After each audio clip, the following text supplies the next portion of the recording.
don't see why you gotta be disrespectful, honestly. Get out of here. Go. You're off the team. You're done. See ya. And guess what? I hope this doesn't rub people the wrong way, but maybe it will. I don't care. I gotta speak my truth, and that's what I always strive to do on this channel.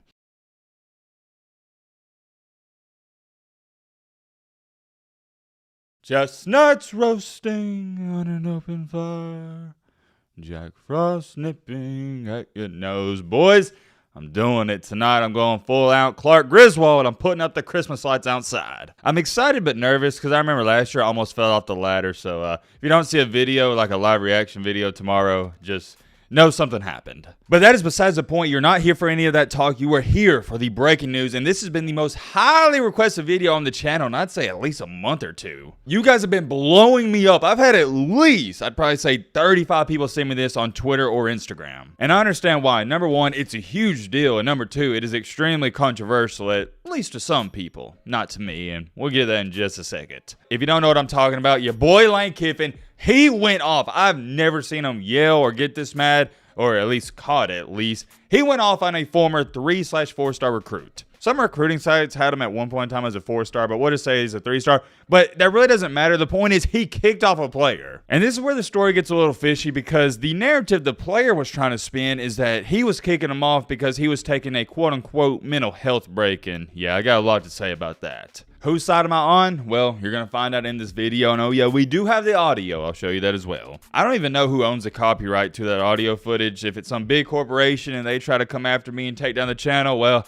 it is what it is. But I decided we're just going to risk it for the biscuit. Hopefully nothing happens, and I'll show you the audio. But whoa. Hold on. That's not the only topic we're going to talk about. We also got some big time news coming out that your boy Quinn Ewers, apparently he's coming back. We got not one but two big topics to go over in today's video. I love when I do these jam-packed videos. And oh yeah, by the way, real quick, you see us right here? Ladies and gentlemen, we are less than 400 subscribers away from 300K. Can we hit 300K by tomorrow morning? I don't know. Hopefully we can. That's sort of the goal we're doing. So if you're not subscribed, consider helping us get there. If you don't want to subscribe, that's cool. Stay a loser. I don't got time to waste. You ain't got time to waste. All right, Matt, blah, blah. Shut your crap up. Now without further ado, let's get into it.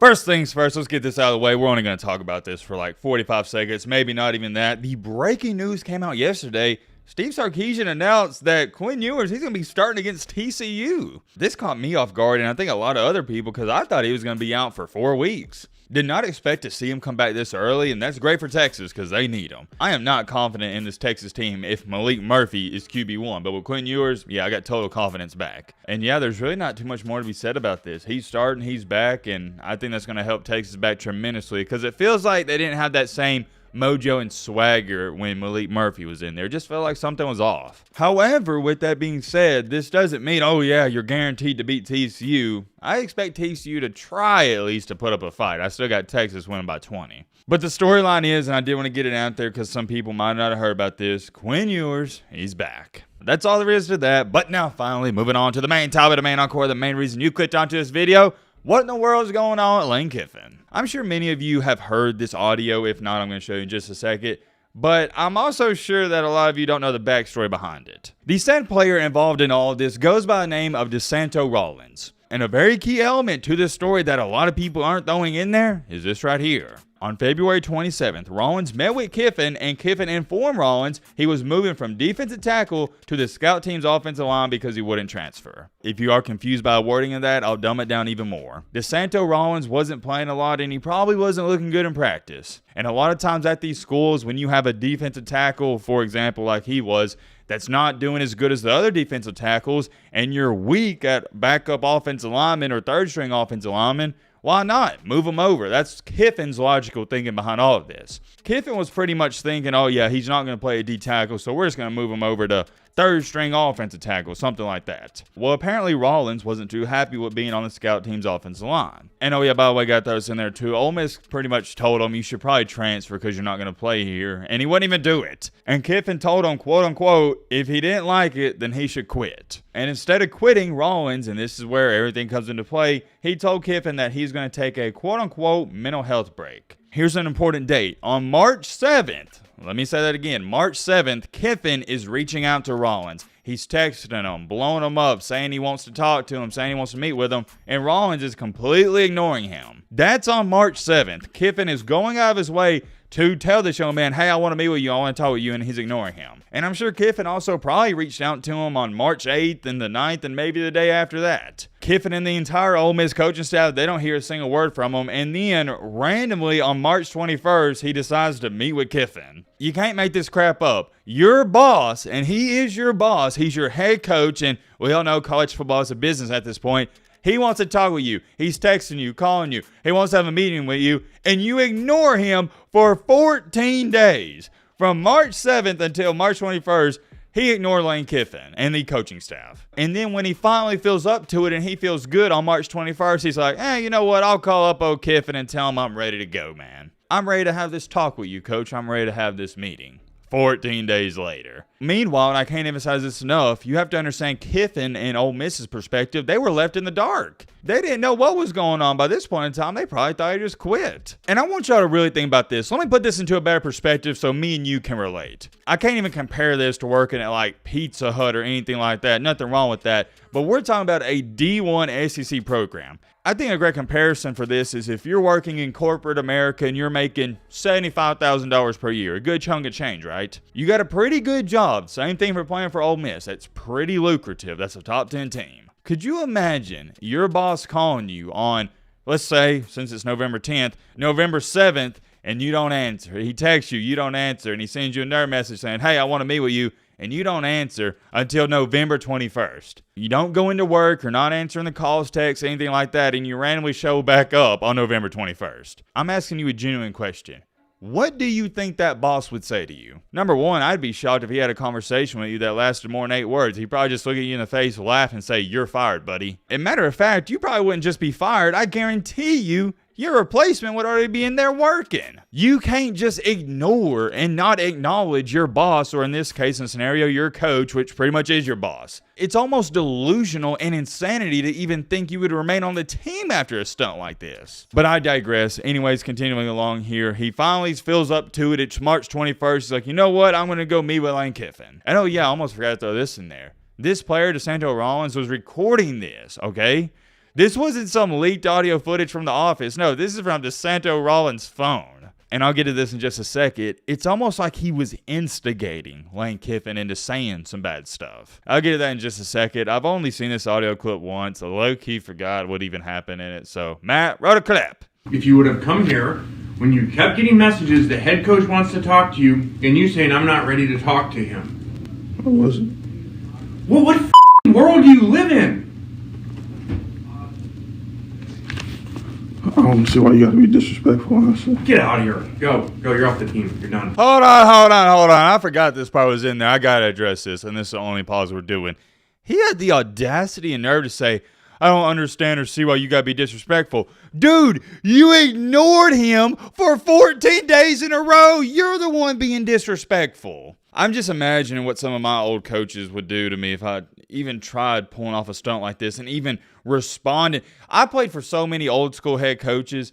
I'm talking about like 70, 80 years old. And if you even responded to them or tried to like interrupt them, dude, oh no, I can't even tell you some of the crap they were doing. Or not doing, but saying. And it was nothing bad, but you get my point. If you ever played for an old school head coach, you know how they are. You don't interrupt the head coach when he's talking like that. And you don't try to, like I said, he's instigating them. I don't see why you gotta be disrespectful. Dude, this guy is the definition of a weenie. And this is why I'm truthfully scared to be a coach, because I think I'd be fired within a year, because people, you can't even coach people anymore, especially at the high school level. If you yell at somebody's kid, it's, oh yeah, that guy needs to be fired. He's a maniac. Get out of here with that, but let me calm down. Let's continue on. See ya. Because See ya. Go. And guess what? We can kick you off the team. So go read your rights about mental health. We can kick you off the team for not showing up. When the head coach has to meet with you and you don't show up for weeks, okay, we can remove you from the team. It's called being the It's called hiding behind and not showing up to work. All right, so there we have it. And I do also want to address this whole him not showing up for the mental health thing, and that's what Lane Kiffin brought up there. I'm not going to get into the whole mental health and the depression argument because that's not what this channel is about. I'll tell you this much. I personally don't believe in depression. I'm not saying it ain't real. I'm saying I don't believe in it. Trust me when I say this, and maybe one day I'll share my entire life story with y'all. But I've been at the lowest of lows. I've had some very bad things happen to me, and never once did I tell myself I'm depressed. I'll tell myself I'm sad, but I'm not depressed. I don't believe in depression, and since I don't believe in it, I can't tell myself I'm depressed, if that makes sense. I think if you sit in your bed and you cry to yourself and think of all the terrible and miserable things that have happened to you, and you have a victim complex, yes, of course you're going to be depressed. However, on the contrary, if bad things happen to you, and you wake up and you work hard every single day, you go to the gym, you do this, you do that, you hang out with your friends, you won't be depressed because you're taking your mind off things. You're getting crap done. Yet again, I'm not saying it ain't real, but I firmly believe if you're a person who sits in your bed and you cry and complain and mope and you are a victim, yeah, you're more likely to be quote unquote depressed than the other guy who's working hard and achieving his dreams every single day. Or not achieving his dreams, but striving to achieve his dreams. You get what I'm trying to say. The problem with all this is this isn't even, oh, he's kicking me off because of a mental health problem. No. He's kicking you off because you ignored him. You can't leave everybody in the dark and ignore everybody, then show up 14 days later and cite, oh yeah, sorry, it's mental health problems. It's okay if you have mental health problems, but it's not okay to leave people in the dark. You gotta let somebody know beforehand. And that's the problem Lane Kiffin's had with this, and I understand it.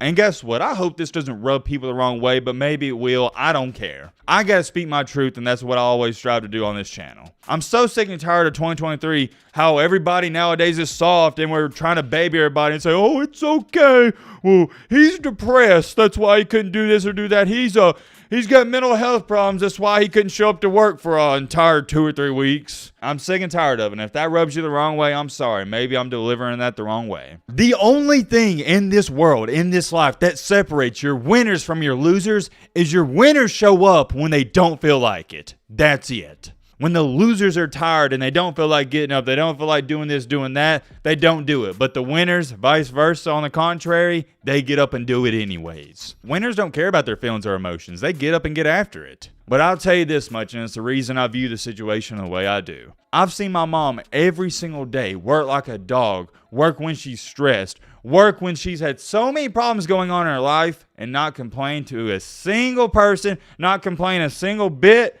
and she always shows up. It's bullcrap. It's straight up bullcrap. And even Lane Kiffin called him out on it. He said, quote unquote, I guarantee if we effing called you in and said, you're playing defense, would you have had mental issues? Basically, in other terms, Lane Kiffin's saying if he called him up and said, hey man, you're starting tomorrow defensive tackle, he would have showed up right then, right there. There wouldn't have been any mental issues. And yet again, let me divert back to this. I'm not trying to say mental health issues and problems aren't real. I'm not trying to say he doesn't have them. I don't know the dude. What I'm saying is, even if you do have these issues, you gotta show up. For example, let me share a story with y'all of something that happened when I was going to high school. And this didn't just happen with one girl. It happened with, I think, about 2 or 3 of them. These were girls that I wouldn't say I was even friends with, but more so of associates with. Hung out a few times with mutual friends, stuff like that. And a couple of these girls, they got to where they was only showing up to school about 3 out of 5 days a week, 2 out of 5 days of the week. And of course, me just being curious, I finally asked him, I was like, yo, what happened? Like, why are y'all not showing up to school anymore? Like, what's going on? And you know what these girls told me? And I'll never forget this. The look on my face.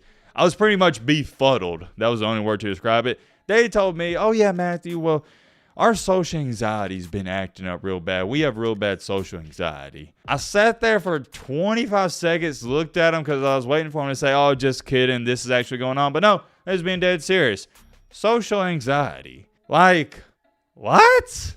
Are you kidding me? That's why you're not showing up to school, because you have social anxiety. Well, just like Lane Kiffin said, what world do you live in? Because everybody has anxiety. It's a part of life. The more you go out and experience things, the better you get at it. And then they also had the nerve to tell me, yeah, well, just being around a lot of people, it just makes me feel nervous. And I was just like, yeah, I'm done with this. My only response to them was, you think I want to be here? No, I don't want to be here, but I still show up. To a certain degree, I believe everybody, some worse than others, has social anxiety. Social anxiety, man, I've seen it all. And I told them, I was like, oh, okay, well, I don't want to see you driving to Starbucks and ordering with all these people around you in the Starbucks line, because there's a lot of people there too. It just doesn't add up though, because they got social anxiety. You can't show up to school in a class of 30 people, but you can go to Starbucks where there's 70 people. Just thinking about it, man, it's so funny. You can't make this crap up. You can't. Getting back on topic here with Mr. DeSanto Rollins and the Lane Kiffin situation. Obviously, if you haven't figured it out, I'm definitely on Lane Kiffin's side. 10,000%. And oh yeah, I didn't even throw this in there, but DeSanto Rollins is suing Ole Miss for $40 million. And you know what I got to say about that? I hope it backfires. I hope Ole Miss sues you for defamation of character. That's all I got. This video has been way too long. Let me know your thoughts down below about that. Robert.